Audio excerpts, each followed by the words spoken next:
in both of these questions, it has been asked about the gain, the current gain of the BJT drops at high frequency because generally the gain of the transistor amplifier falls at high frequency too. ये जो gain का response मैं दिखाना चाहूंगा, पहले तो मैं draw कर देता हूँ। अगर आपका ये ट्रांजिस्टर है, ये आपने एक एम्पलीफायर बनाया है, यहां से मैंने मान लीजिए कि तो इससे बाइसिंग कर देते हैं, इस तरह से बाइसिंग कर देंगे, बाइसिंग कर दी, डीसी वोल्टेज से अब एसी सिग्नल दे रहे हैं। मैं क्या चाहूंगा, एसी सिग्नल का डीसी को ब्लॉक करने के लिए कपलिंग कैपेसिटर, केवल एसी सिग्नल। आउटपुट पे भी केवल मैं क्या करूंगा, कपलिंग कैपेसिटर, ताकि डीसी ब्लॉक हो जाए, केवल एसी मुझे आउटपुट पर मिले। और यहाँ अगर रजिस्टर रहता, चलो रजिस्टर लगा दे रहे हैं, स्टेबलाइज करने के लिए लगाया था, बट इसका इफेक्ट क्या था, इट रिड्यूसेस गेन, तो एसी को बाईपास करने के लिए bypass.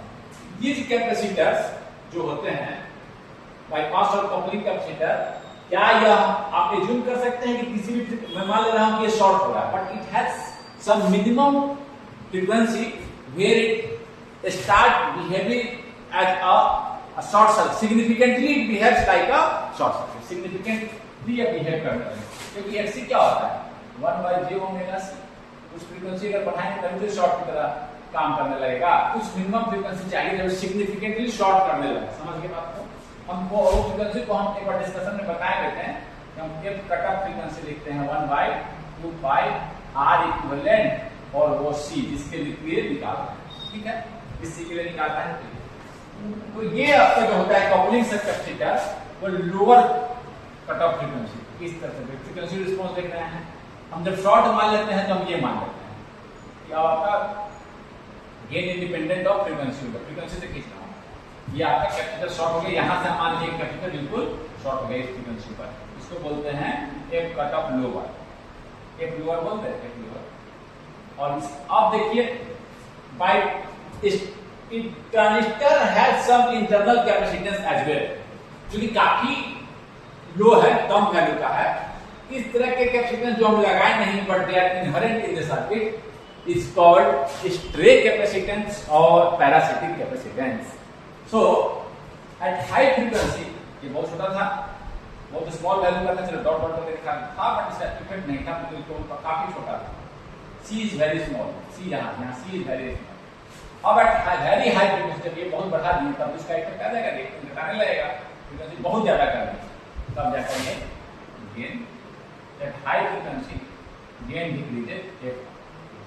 This is the band. यहाँ पर आपका हम इस बैंड में हम जब गेन निकालते हैं, कैपेसिटर को शॉर्ट मान लेते हैं, तो मान लेते हैं कि कपलिंग कैपेसिटर शॉर्ट हो गया और इस कैपेसिटेंस का इफेक्ट अभी शुरू नहीं हुआ है, तो यहाँ हम जनरली गेन निकाल लेते हैं। But there is some higher cut off frequency where it start behaving as a short. यहाँ देखिए शॉर्ट की तरह काम करने लगेगा, यहाँ शॉर्ट की तरह काम करने लगेगा, यहाँ भी को चेंज ही नहीं होने लगेगा। मॉडल से देखें तो आपका यहाँ तो होगी ट्रांजिस्टर कैपेसिटेंस इंटरनल के, इसको एक मॉडल से देखें हम, ये आपका अगर गेन है तो देखिए इससे पहले गेन, इससे कम फ्रीक्वेंसी पर ये बिल्कुल शॉर्ट की तरह काम नहीं किया, इसके बाद हम मान ले रहे हैं कि अब ये सिग्निफिकेंटली शॉर्ट कर देगा। ये अभी इसका इफेक्ट आया नहीं है, but high frequency this effects come into picture. Because ये बहुत स्मॉल था, बहुत छोटा था, एक सी क्या था, अभी ओपन की तरह काम कर रहा था। जब ये बहुत ज्यादा फ्रीक्वेंसी हो गया ओपन की तरह, तो ओपन था, तब ये शॉर्ट की तरह काम करने लगेगा। शॉर्ट करेगा तो क्या, ये शॉर्ट करेगा तो क्या होगा, इस कैपेसिटेंस को भी यहाँ दिखा बेस एमिटर के बीच में, ये लगाया नहीं है but it is inherent. Short कर देगा तो क्या होगा, वोल्टेज यहाँ चेंज नहीं होने देगा, चेंज नहीं होगा तो क्या होगा, आपका एम्पलीफायर चेंज ही नहीं हो रहा है, शॉर्ट कर दिया, मान लीजिए आप शॉर्ट कर दीजिएगा तो क्या होगा, क्योंकि सिग्नल चेंज कर रहा है, चेंज ही नहीं हो रहा है, काम करेगा एम्पलीफायर की तरह गेन इंक्रीज करने लगेगा। समझ गए बात को? मॉडल से भी देख सकते हैं, मॉडल में दिखाता हूं ये ट्रांजिस्टर। चलिए कपलिंग एक फ्रीक्वेंसी के बाद मैं इधर की चर्चा कर रहा हूं, कैपेसिटर शॉर्ट हो गया, ये कैपेसिटर शॉर्ट हो गया सारा, coupling capacitor is short, short से निकाल दिया। इनपुट साइड मेरा ये था आर पाई या H I E, input side को आर पाई या H I E, output side is dependent current. दो तरीके से दिखा सकते हैं, बीटा के फॉर्म में या जीएम इंटू वी पाई। तो मैं जीएम चलो पहले बीटा ही निकालता हूं। Beta AC is like is like HF means HF means is like HF। Beta AC को मैं तुझे बीटा दिखा रहा हूं। एक करंट सोर्स ये था, डिपेंडिंग अपॉन द इनपुट का इस पर डिपेंड कर रहा है इस आईडी। ये यहां से हम आउटपुट ले रहे हैं। कैपेसिटर मेरा शॉर्ट मान लिए हैं, एक तरह से केवल बीजेटी का मैं खींच रहा हूं। चलिए सिंपल खींच रहा हूं, इसको मैं समझिए बीजेटी का, क्योंकि सारा चीज तो मैं नहीं दिखा रहा हूं, केवल बीजेटी का पोर्शन। एक सिंपल मॉडल खींच रहा हूं मैं यहां से, सारे रेजिस्टेंस को नहीं दिखा रहा हूं, केवल बीजेटी का पार्ट। इसी से मेरा काम क्लियर हो जाएगा। All the things will be clear from this. आप देखिए, अब ठीक है, सिग्नल का कोई दिक्कत नहीं था। सिग्नल का फ्रीक्वेंसी को क्या करने लगे हम, इंक्रीज करने लगे। सिग्नल के फ्रीक्वेंसी को हम क्या करने लगे, इंक्रीज करने लगे। सिग्नल के फ्रीक्वेंसी को क्या करने लगे हम, इंक्रीज करने लगे। अब क्या किए, पहले जो कैपेसिटर था ये कैपेसिटर से दिखा देते हैं। यहाँ कैपेसिटर काफी छोटा था, स्मॉल वैल्यू का था, ओपन की तरह, क्योंकि Xc = 1/j ओमेगा c। ये छोटा है तो क्या है, Xc = लार्ज यानी open. Xc is just like impedance. Xc क्या है, Xc रिएक्टेंस, इंपीडेंस। Xc क्या था, जब छोटा था तो जब फ्रीक्वेंसी भी कम था, C भी छोटा है, डिनोमिनेटर में छोटा है, तो ये लार्ज है। लार्ज मतलब ओपन। इंपीडेंस लार्ज का मतलब क्या होता है, ओपन। इंपीडेंस लार्ज का मतलब क्या होता है, ओपन। ओपन सर्किट है, इनफिनिट इंपीडेंस, तो क्या था, ओपन। अब क्या किया, फ्रीक्वेंसी बढ़ा दिया तो क्या हो गया, अब तो इसका इफेक्ट आने लगा। ये क्या करेगा, 1/j ओमेगा c जीरो की तरफ टेंड करेगा। इसको बढ़ाते जाएंगे तो क्या होगा, जीरो की तरफ यानी शॉर्ट करने लगेगा। अब इसका इफेक्ट आ गया, अब इसका इफेक्ट आ गया। नाउ अब तो डायग्राम खींच सकते हैं। Now at very high frequency, very high frequency, question diagram खींचिए आप। Stray capacitance, parasitic capacitance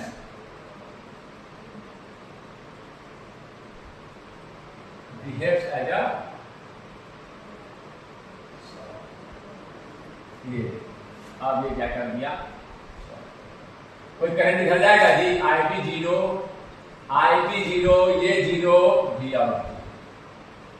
V out is, हाँ ये कुछ सिग्निफिकेंट अब बोल दिए कि वेरी हाई, और कितना हाई, तो ये कम से कम इतना, इससे जैसे जैसे बढ़ेगा घटते घटते चला जाएगा। मैं तो हाई बोला ना, किसको वेरी हाई बोलेंगे, इस फ्रीक्वेंसी को वेरी हाई बोलेंगे, इसके बाद वाले फ्रीक्वेंसी को हम ऐसे ऐसे घटते चला जाएगा। क्योंकि मैं सीधे सीधे एक ओमेगा को वेरी लार्ज बोलकर, ऑलमोस्ट इंफिनिटी बोलकर वेरी लार्ज, अब ना जीरो हो गया है। ओमेगा इज वेरी लार्ज, कितना लार्ज, वही मैं जहां वो सिग्निफिकेंटली रिड्यूस होना शुरू हो गया है, इसकी चर्चा मैं करूंगा। बट ये देखिए, नाउ एट हाई फ्रीक्वेंसी लिखिए, at high frequency, at very high frequency, फिर से बनाइए। ये देखिए करंट 0, ये बोल ही रहा था करंट गेन, उस करंट सारा करंट इधर जा ही नहीं रहा है, इधर ज्यादा ये शॉर्ट की तरह करने लगा, इस पर डिपेंडेंट हम दिखाए थे। ये देखिए 0, आप किसी पैरामीटर से दिखा सकते हैं, ऐसे भी दिखा सकते हैं, आप किसी मॉडल से दिखा सकते हैं। कोई कहेगा सर हम इस मॉडल से दिखाएंगे,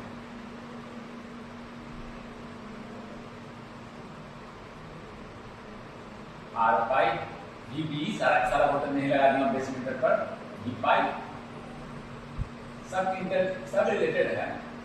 कोई बोला यहाँ का हम किस मॉडल से दिखाएंगे, हम दिखा रहे हैं output current source dependent upon the voltage. V पाई एक वोल्टेज जो अप्लाई किया वही, कोई रेजिस्टेंस लगाया नहीं है, डायरेक्ट दिखा रहे हैं। यहाँ रेजिस्टेंस होता तो लगाते हैं, कोई दिक्कत नहीं है, केवल समझाने के लिए दिखा रहा हूँ। बीजेटी का खींच रहा हूँ, केवल बीजेटी, बाकी रेजिस्टेंस वगैरह कुछ नहीं दिखा रहा हूँ। अब क्या किया, शॉर्ट करने लगा वेरी हाई फ्रीक्वेंसी। ये मान लिया कि कैपेसिटर क्या कर दिया, शॉर्ट। कैपेसिटर क्या कर दिया, शॉर्ट। देखिए इधर का अब V पाई क्या हो गया, यहाँ का V पाई 0 वोल्ट। ये करंट क्या हो जाएगा, V पाई पर डिपेंड कर रहा था 0। V आउट क्या हो जाएगा, ये देखिए डिक्रीज करेगा। ये आप क्वेश्चन को समझते, जहां भी बोले आपको, आप इस तरह से इसको समझिए। In this question asked in GATE 2002, frequency response is given 3 identical RC coupled transistor। RC coupled transistor का मतलब क्या होता है जी, R और C से मैंने कपलिंग किया इस तरह से। कपलिंग के लिए क्या किया है, कपलिंग कैपेसिटर सारी 3 एम्पलीफायर बनाए गए हैं, तो इसको प्राइसिंग कर सकते हैं। एक स्टेज फिर अगला स्टेज फिर अगला, ठीक है ना। कपलिंग का हर बार यूज किया गया है, तो ये दूसरे स्टेज को दे रहा है, फिर अगला स्टेज, उसी तरह से 3 एम्पलीफायर, ठीक है। ये आरसी कपल का मतलब ये has a frequency response as shown in the figure, दे रखा है। अब पूछ रहा है कि तब the overall frequency response क्या होगा, देखिए ये frequency response दे रखा है, lower cut off higher cut off, ये किससे चलते आया है जी, due to coupling capacitor. After a certain frequency it will behave as a significant short, समझ रहे हैं ना बात को, क्योंकि 1/j ओमेगा c होता है, कब इसको शॉर्ट माने, तो सिग्निफिकेंट फ्रीक्वेंसी है, ठीक है। और हाई फ्रीक्वेंसी पर गेन क्यों डिक्रीज हो रहा है, चर्चा किए थे, ड्यू टू स्टीरियो और पैरासिटिक कट। तो ये आपका एक लोअर है, लोअर कट ऑफ। ये देखिए जीरो का मतलब जीरो नहीं है, ये डीबी में है। डीबी क्या होता है, 20 लॉग मैग्नीट्यूड की बात कर रहा है, तो मैग्नीट्यूड कर दे रहे हैं वी आउट अपॉन, ये जीरो है, इसका मतलब क्या है जी, log V out upon V in equal to 10 का पावर 0, ठीक है, ये जीरो, यानी कि वी आउट अपॉन 0, ये जीरो, यहाँ पर हम जीरो कर दें, इसके बाद ऐसे लिखिए, V out upon V in equal to 10 का पावर 0 इक्वल टू, या इक्वल टू गेन यहाँ से शुरू हो गया, बाकी टाइम गेन का, यानी गेन इसका 1 है, कोई दिक्कत नहीं है। जब हम कैस्केडिंग करते हैं, डाटा स्टेज करते हैं, तो गेन तो इंक्रीज करता है, लेकिन बैंडविड्थ डिक्रीज करता है। क्या होता है कैस्केडिंग से, कैस्केडिंग का मतलब है कि एक स्टेज को से हम एम्पलीफायर से दूसरे एम्पलीफायर को फिट किए, फिर तीसरे एम्पलीफायर को फिट किए। कैस्केडिंग का मतलब ये है, 3 एम्पलीफायर का ये कैस्केडिंग क्या है, डिक्रीजेज बैंडविड्थ। क्या करता है, बैंडविड्थ को, फ्रीक्वेंसी रिस्पांस में इसकी विस्तार से चर्चा करूंगा, बट इफ डिक्रीजेज बैंडविड्थ, इसमें तो कोई दिक्कत नहीं है। बैंडविड्थ डिक्रीज होने का मतलब क्या है, ये कब डिक्रीज होगा, अच्छा हमें क्या बैंडविड्थ ज्यादा मिलता, ये थोड़ा सा ये लोअर कट ऑफ फ्रीक्वेंसी इधर हो, वाह, और ये थोड़ा सा अपर हम चाहेंगे बड़ा हो, ठीक है, चाहेंगे ये लो हो, देखिए इसका बैंडविड्थ ज्यादा है। अगर एफ लोअर यहाँ आ जाए और ये हाई चला जाए, एफ हाई यहाँ चला जाए, एफ लोअर यहाँ चला जाए, एफ लोअर जितना कम हो उतना ही पढ़ना, और एफ हाई जितना ज्यादा हो उतना ही पढ़ेगा, तो बैंडविड्थ बढ़ेगा। देखिए इससे ऊपर वाले को एम्पलीफाई कर रहा है, या और छोटा हो जाएगा, 10 रहता अच्छी बात रहता, तो 10 वाले को भी, 10 से ज्यादा वाले को भी एम्पलीफाई करता है, 11 को भी एम्पलीफाई करेगा, तो 11 को उतना सिग्निफिकेंट एम्पलीफाई नहीं करता है। तो एफ लोअर जितना कम, बैंडविड्थ बढ़ने का मतलब क्या है, एफ लोअर घट जाए, हम क्या चाहेंगे, एफ हाई, यही चाहेंगे ना, एफ लोअर घट जाए और एफ हाई 1 किलो हर्ट्ज का, 50 किलो हर्ट्ज वाले को भी एम्पलीफाई करे, लेकिन मेरा 50 किलो का तो गेन ही नहीं, कहां एम्पलीफाई करें, तो एफ एच हम हाई चाहेंगे, और एफ 20 हर्ट्ज का, मेरा 5 हर्ट्ज को भी एम्पलीफाई करेंगे, 5 हर्ट्ज पे नहीं, गेन ही नहीं, 5 हर्ट्ज पे कहां गेन, जीरो है। तो हम चाहेंगे कि ये जब ये इधर होता है, ये इधर होता है, तो क्या होता है, मेरा गेन बढ़ता है। लेकिन क्या हो रहा है, गेन घटेगा कैस्केडिंग में, यानी कि ये घटने का मतलब क्या है, ये इधर चला जाएगा और ये इधर चला जाएगा, यानी कि एफ लोअर बढ़ जाएगा और ये हायर घट जाएगा। मेरा बैंडविड्थ घटने का मतलब क्या है, ये टूट जाएगा, ये बैंडविड्थ है, ये क्या होना चाहिए, घटना चाहिए। बैंडविड्थ घटने का मतलब पहले इतना था, इतना हो गया, अब इतना हो गया, न्यू को मैं रेड पेन से ब्लैक, अब न्यू बैंडविड्थ मान लीजिए कि ये होगी, इसका मतलब क्या होगा, ये नया बैंडविड्थ, तो क्या हो गया, ये वाला बढ़ गया और ये वाला क्या हो गया, कभी नहीं घटा।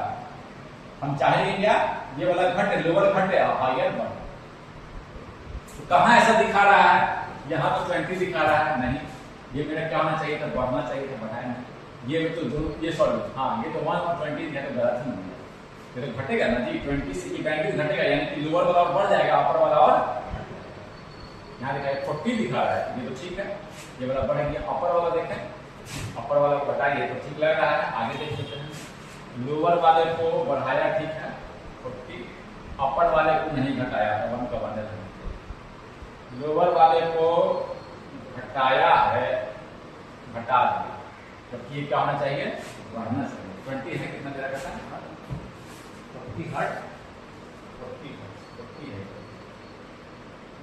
बढ़ाया ठीक है, लेकिन इसको बढ़ा दिए, क्या होगा, घटेगा ना, घट बढ़ जाएगा तो बैंडविड्थ बढ़ जाएगा ना, ये घटेगा, लेकिन घटने का मतलब ये पहले इतना था, इतना हो गया, ये वाला बढ़ गया, ये वाला घट गया, ये भी ऑप्शन मेरा 40 था यहाँ पर। 2 के हट गए, 2 कैसे हो सकता है? 1 पहले था और 2 हो जाएगा और हाई फ्रीक्वेंसी को एम्पलीफाई करने लगेगा, बैंडविड्थ घटा तो क्या होगा? और घट जाएगा। ये देखिए 40 ये वाला बढ़ गया और ये वाला घट, पहले 20 को भी एम्पलीफाई कर देगा, 20 को एम्पलीफाई नहीं करेगा, 40 को एम्पलीफाई करेगा। पहले 20 तक तो वो 20 से एम्पलीफाई करना वो मान रहे हैं, हम देखना वो 20 को नहीं एम्पलीफाई करेगा, 40 से करेगा। यहाँ देखिए 30 को एम्पलीफाई कर रहा था, 30 को नहीं करेगा, 40 मिनिमम और 0.5। ये 1 किलो को एम्पलीफाई कर रहा था, ये नहीं करेगा, 0.5 1 पर गिर घट गया बैंडविड्थ। इसका एक फॉर्मूला भी है, फॉर्मूला जो है कैस्केडिंग का, आरसी कपल जब कैस्केडिंग हुआ हो उस समय जब हम गेन एफ लोअर जो निकालते हैं, घटेगा न्यू एफ न्यू, पहले वाला और टू द पावर 1/n, जितना कैस्केडिंग किया है n है number of cascading, sorry f upper लिख रहा हूं, एफ अपर, एफ लोअर क्या हो जाएगा? Upon two the power 1/n minus 1। आप कहिए सर लोअर है, लोअर तो बढ़ा है, आप डिवाइड कर रहे हैं, ये फ्रैक्शन में आता है, ये फ्रैक्शन में आता है तो ये क्या हो जाएगा? इसको जैसे कि मान लीजिए FL और नीचे में आ गया 0.1, क्या हो गया? FL into 10 बढ़ गया ना, इसे डिवाइड से ध्यान में रखिएगा, फ्रैक्शन में आता है। FL और फ्रैक्शन आ गया, देखिए FL में किया और मान लीजिए आगे बस समझाने के लिए लिखा हूं, फ्रैक्शन आ गया 0.01, तो क्या हो गया? 10 into, देखिए पहले से पहले FL था और 10 FL हो गया, पहले 20 था और 10 into 20 हो गया, बढ़ गया। ये बढ़ता है और ये घटता है, ये फ्रैक्शन में आया। लेकिन मान लीजिए FL हो गया, FH घटता है, FH पहले ये था FH, सॉरी यहाँ FH लिख दीजिए, सॉरी लिखिएगा सो FH था पहले, न्यू FH कितना हो गया? FH into 0.1 घट गया ना, मल्टीप्लाई है लेकिन ये फ्रैक्शन में है, समझ गए ना बात? FH यहाँ FH लिख दीजिए। अब मेरे केस में क्या होगा कि FL लोअर क्या हो जाएगा? चलो FL निकालते हैं, 20 डिवाइडेड बाय 2 का पावर 1/3 माइनस 1, ये करिए तो लगभग आपका आता है, निकाल दिया 9 और FH निकालिएगा, FH के पावर 1/n माइनस 1, FH पहले था 1 किलो हर्ट्ज इंटू 2 के पावर 1/3 माइनस 1, ये आता है 0.5 किलो। कोई दिक्कत? एक चीज और आप सोचेंगे के लिए, ये -3 क्यों लिखा?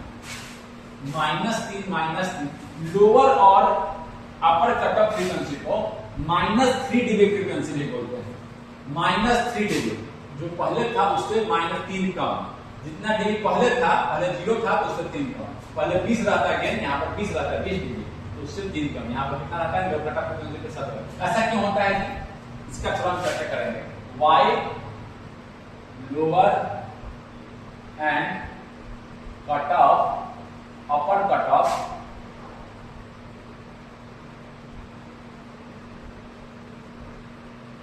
फ्रीक्वेंसी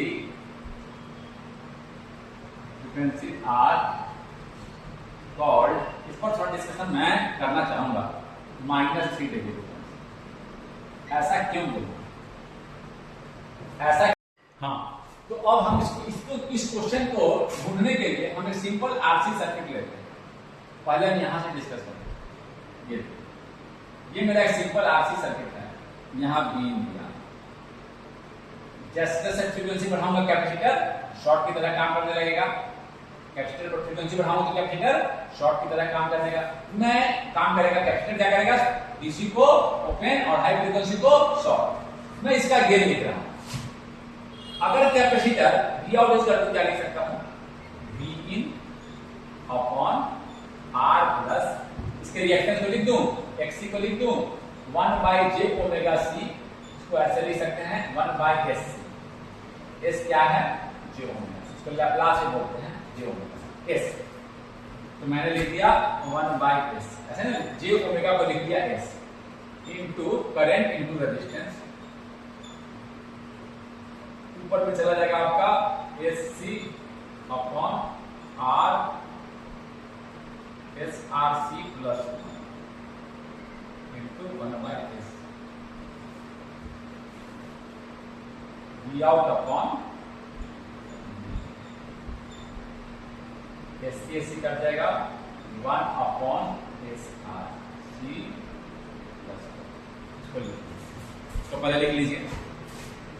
हाँ अब देखिए, जब ये छोटा था, जब फ्रीक्वेंसी छोटा एक छोटा होगा R C into S, S क्या है जो ओमेगा, ओमेगा जब काफी कम है इसको नेगलेक्ट कर सकते हैं, तो गेन मेरा क्या है 1। देखिए गेन मेरा मैक्सिमम क्या हो सकता है, वी आउट इक्वल टू इन, ये जब ओपन है तो we out equal to in.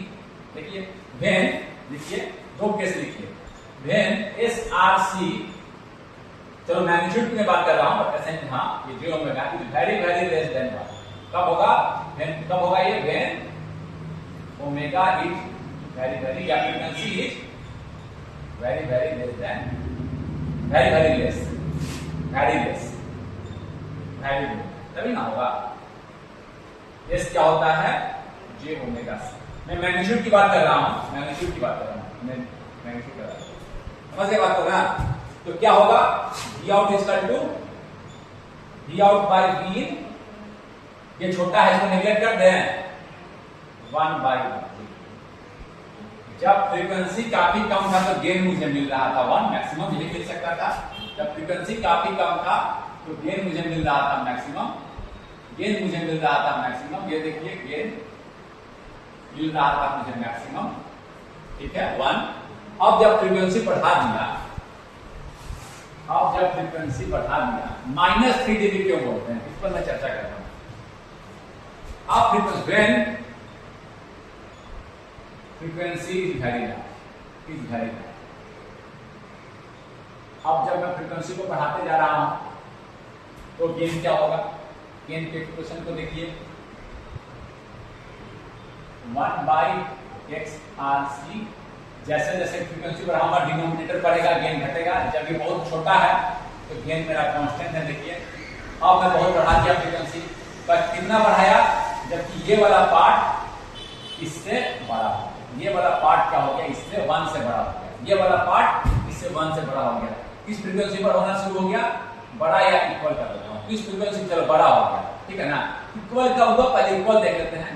When S R C equal to 1, magnitude की मैं बात कर रहा हूं, जैसे मैग्नीट्यूड इक्वेट कर दीजिए, j omega R C equal to 1, R यानी कि f, j omega j 2 pi F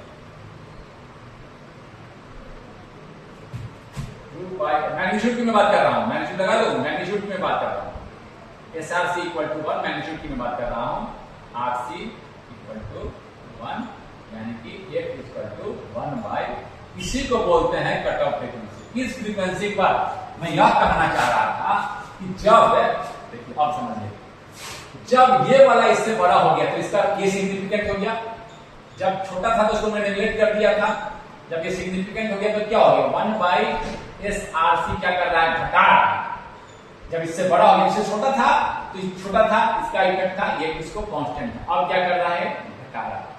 जैसे ओमेगा बढ़ रहा है वोल्टेज गेन डिक्रीज कर रहा है, तो उसको हम जो डिसीजन कहां लेंगे, जहां ये 1 हो गया उसके बाद जैसे जैसे ज्यादा हो रहा है और घटा रहा है, और पहले छोटा था इसका इफेक्ट कम था, अब ये कम, जब 1 हो गया, जब इससे बड़ा हो गया तो और घटाता चला गया। देखिए इसका इफेक्ट डोमिनेट कर गया, ये वाला पार्ट डोमिनेट कर गया, इसी को हम लोअर कट ऑफ बोल दिए। किसको बोले लोअर, घट तो ऐसे ऐसे ना, इसको बोले, इसको बोले, इसको बोले, इस फ्रीक्वेंसी को ही बोल दिए हैं, यही आता है।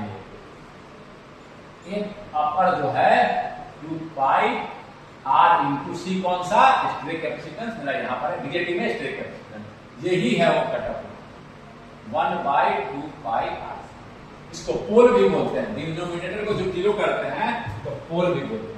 समझ के बात को, जब ये कम था तो हम क्या किए, इसको नेगलेक्ट कर दिए, जब ये ज्यादा हो जाएगा किससे, इससे, तो तब इसका पार्ट सिग्निफिकेंट होगा, गेन को घटाने लगेगा। जब छोटा है, 1 से छोटा है तो ठीक है, मान लिया कि गेन कांस्टेंट, जैसे ही 1 या ज्यादा हो गया, 1 से छोटा है मान लो कि 1 ऐसे था, जब छोटा है मान लो कि 0.1 है, ये 1 इसको नेगलेक्ट कर दिए, गेन कांस्टेंट।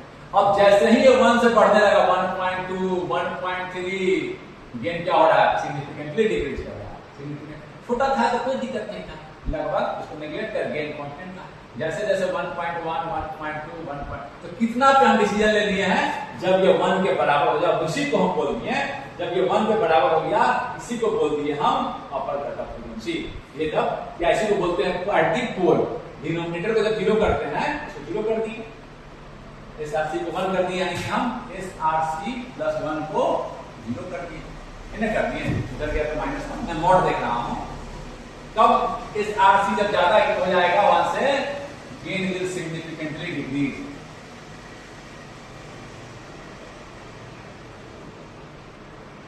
तो छोटा था तो गेन को ज्यादा डिक्रीज नहीं कर रहा था, जब कब छोटा था, जब फ्रीक्वेंसी कम था। एट हाई फ्रीक्वेंसी ये पार्ट डोमिनेट हो गया, तब डिसीजन कहां ले रहे हैं? जब ये इक्वल टू ये इसके बराबर हो जाए, ये वाला पार्ट 1 के बराबर हो जाए। जब ज्यादा हो जाएगा तो गेन सिग्निफिकेंटली डिक्रीज हो जाएगा, तो गेन कहां डिसीजन ले लेंगे? अब देखें हम किस फ्रीक्वेंसी पर गेन क्या होता है, ये फ्रीक्वेंसी, किस फ्रीक्वेंसी पर गेन क्या होता है, निकाले V out upon V in at FH equal to 1/2π। यहाँ पर गेन क्या होगा? 1 गेन का मैग्नीट्यूड देखिए, मैग्नीट्यूड देखिए गेन का मैग्नीट्यूड देखिए, इमेजिनरी पार्ट है, इमेजिनरी अनरियल, क्या हो जाएगा? RC equal to j omega ना, ओमेगा RC स्क्वायर प्लस 1। कहां देख रहे हैं? FH इक्वल टू 2πRC या ओमेगा इक्वल टू 1πRC। रख दीजिए, V out upon V in, तो ठीक है, लिख सकते हैं 2πf कट 2π कट जाएगा, 1 बाई ओमेगा RC रखेंगे तो RC by RC, 1 by RC। अगर फ्रीक्वेंसी रखते तो 2πf रखते, वो भी कट जाता है, 2πRC यहाँ रखते 2πf, 2π रखते 2π कट जाता, जैसे रखिए। ओमेगा रखे 1 by RC, RC cancel, 1 by RC into RC, 1 by 1 plus 1 by. इस फ्रीक्वेंसी पर गेन कितना आया जी? 1/√2, ओरिजिनल गेन का √2। यहां पर गेन कितना होता है? ओरिजिनल का जितना पहले था, यहां अगर 1 था 1/, यहां 5 रहता था 5/2। कोई दिक्कत? इसी को जब हम डीबी में लिखेंगे, इसको डीबी में लिखें, now writing in dB 20 log, आप करिएगा इसको डीबी कर दिए 1/√2, 20 log 0 माइनस 20 log √2, 1 माइनस -3। अगर 5 रहता तो 20 log 5 माइनस 20 log √2। हमेशा देखिए जो √2 नीचे हमेशा आएगा, ये -3 डिग्री होता है, इसीलिए इसको डीबी में खींचते हैं। अगर इसको हम डीबी में खींचते हैं, डीबी में, तो मेरा गेन क्या था? 1। यहाँ पर फिर मेरा यही था गेन 1, और फिर घटते गया था। यहाँ गेन डीबी में है तो 1 क्या लिखेंगे? 0 dB, और यहाँ पर कितना होगा? -3। इसीलिए इस फ्रीक्वेंसी को -3 dB बोलते हैं। लोअर की मैं चर्चा नहीं की, केवल अपर का निकाला हूं, आप लोअर का भी निकाल सकते हैं। कई फ्रीक्वेंसी रिस्पॉन्स रहेगा तो दोनों निकाल देंगे। -3 dB क्यों बोलते हैं, यहां समझ में आपको आ गया। Gain at that frequency, gain magnitude of the gain at that frequency becomes gain by √2, और जब उसका लॉग लेते हैं √2, गेन बाय √2, मेरा पहले गेन था 1 -20 log √2, तो 20 log √2 क्या आता है? -3 dB। log 20 log √2 हमेशा आता है -3 dB। यानी कि अगर पहले यहां पर पहले अगर कोई सर्किट अपने एम्पलीफायर बनाते हैं, ऐसे गेन था उसका 10, तो FH पर क्या रहेगा गेन? ऐसे फ्लैट बैंड गेन था 10, तो FH पर क्या रहेगा जी? 10/√2। लॉग लेंगे तो 20 log 10 माइनस 20 log √2, यानी कि जो भी यहाँ पर ये गेन -3 dB। जो ओरिजिनल गेन है वहां से गेन फ्लैट गेन है, जो ये गेन है, जब वो गेन कांस्टेंट था, वो वाला गेन से -3 dB का, इसीलिए इसको -3 dB फ्रीक्वेंसी भी बोलते हैं। समझ गए बात को? हम कैसे निकाले? फैक्टर को निकाले एक बार फिर से हम इस चीज से समझ गए। असाइन सर्किट में रहेगा, जब इसका रिस्पांस क्या आया? इसका रिस्पांस आया आपका S1/SRC+1। जब ये छोटा है इसको ओपन मान लिए तो V इज इक्वल टू, ये जो ओपन है for low, F is very low, F लो है तो इसको ओपन मान लिए, ये क्या हो जाएगा V out by V is equal to 1। Low frequency पे रिएक्टेंस काफी कम होता है, वही ये बता रहा है, ये भी लिखता है। जब ये बड़ा है F इज हाई, कितना बड़ा, जब हम कैसे निकाले वो 1/SRC, किसको बड़ा माने, उस फ्रीक्वेंसी से बड़ा मानना सोच लिए जब SRC 1 के बराबर है। ये फ्रीक्वेंसी निकाल लिए, ये ओमेगा आया 1/RC, फ्रीक्वेंसी आया 1/2। इसी वही वो और उस पर गेन कितना आया वो पुट कर दिए, गेन मेरा आ गया, फिर से निकाल के दिखा देता हूं, फिर से देखिए आप, फिर से एक बार ये गेन का मैग्नीट्यूड देख लीजिए, ये मेरा गेन का मैग्नीट्यूड है 1/S equal to j omega, omega square r square c square plus 1 omega square r square c square omega, या इसको कोई बच्चा f में लिखना चाहता है तो फिर लिख दे 2 f का square omega equal to r square c square plus 1, नहीं ना होगा। और f क्या है 1/2πRC, तो आपका क्या आ जाएगा, f हो गया 1/2π into 1/2πRC square r square c square plus 1। ये देखिए पूरा 1 हो गया, 1 हो गया, ये 1 हो गया ना, जो ऊपर है वही नीचे रख रहे हैं, समझ गए। गेन क्या होता है, इसी का जब लॉग लेते हैं तो क्या जाता है 20 log 1 माइनस 20 log 2, यही पार्ट होता है -3। इसीलिए gain omega r square c square s equal to j omega y s equal to j, रखिए j ओमेगा rc को। मैग्नीट्यूड कैसे निकालते हैं, imaginary part square plus real part square omega square r square c square. ऐसे भी लिख दीजिए, ज्यादा दिक्कत हो रहा है तो ऐसे लिख दीजिए, वैसे लिख दीजिए ज्यादा अच्छा रहेगा। 2πRC का होल स्क्वायर, तो ये आपका आ गया, ऐसे लिख दीजिए, कोई दिक्कत नहीं है। एक रख दिए 1/2πRC, एक रख दिए 1/2πRC इस फ्रीक्वेंसी पर इनटू RC का होल स्क्वायर, RC स्क्वायर कर गया। कहां गेन निकाल रहे हैं, eight f equal to 1/2πRC या ओमेगा इक्वल टू 1। इस पर गेन कितना होगा, इस फ्रीक्वेंसी पर गेन कितना होगा, -3 dB का होगा, इसीलिए इसको बोलते हैं -3 dB। इस फ्रीक्वेंसी पर गेन कितना होगा, पुट कर दिए होगा फ्रीक्वेंसी, इन्हें करेंगे। तो इस तरह से आप समझ गया, फ्रीक्वेंसी रिस्पांस पे और चर्चा करेंगे।